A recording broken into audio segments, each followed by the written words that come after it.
Municipal engineer workers union Vijayawada నగర committee అధ్యక్షుడు P Mahesh Babu రాష్ట్ర వ్యాప్తంగా 6వ రోజు నిరవధిక సమ్మెలోనికి కూర్చోవడం జరిగింది.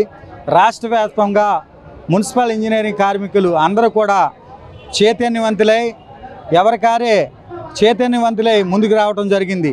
ఎందుకంటే గత 15-20 సంవత్సరాలు బట్టి ఇసుకుపోయినటువంటి కార్మికులు ఇంజనీరింగ్ కార్మికులు అందరూ కూడా ఈరోజు ఒకే ఏకతాటిపైకి రావటం జరిగింది.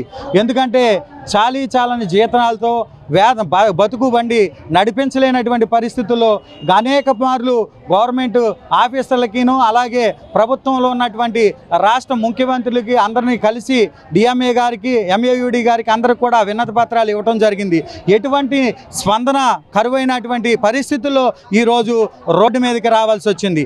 ఎందుకంటే ఈరోజు కనీసం ఒక కుటుంబం బతకాలంటే 35,000 రూపాయలు కావాల్సి ఉండగా 15,000 రూపాయలతో ఈరోజు పెట్రోల్కి అలాగే ఇంటద్దులకి కరెంటు బిల్లులకి నిత్యావసర వస్తువులు పాల ప్యాకెట్లు దోమ చక్రాలు ప్రతిదీ కూడా కొనుక్కోవాల్సినటువంటి పరిస్థితుల్లో గత్యంతరం లేక మాకు ఈ జీతాలు సరిపోవట్లేదయ్యా, మాకు జీతాలు పెంచండి, ఒకళ్ళకి అన్నం పెట్టి ఇంకోళ్ళకి సున్నం పెట్టేటటువంటి విధాల్లో గవర్నమెంట్ వ్యవహరిస్తుంది. కాబట్టి జగన్మోహన్ రెడ్డి గారు మమ్మల్ని మోసం చేశారు. ఎందుకంటే మా తోటి కార్మికులైనటువంటి ఇంజనీరింగ్ కార్మికులైనటువంటి యూజీ కార్మికులకి 24,500 రూపాయలు పెంచి వాటర్ సప్లై అలాగే స్ట్రీట్ లైట్లు అలాగే పార్కులో ఉన్నటువంటి కార్మికులకి అలాగే చైన్ దళానికి ఇంజనీరింగ్ విభాగాల్లో ఏ విభాగాలు ఉన్నాయో వీటందరినీ కూడా మోసం చేసినటువంటి విధంగా చూస్తున్నాం.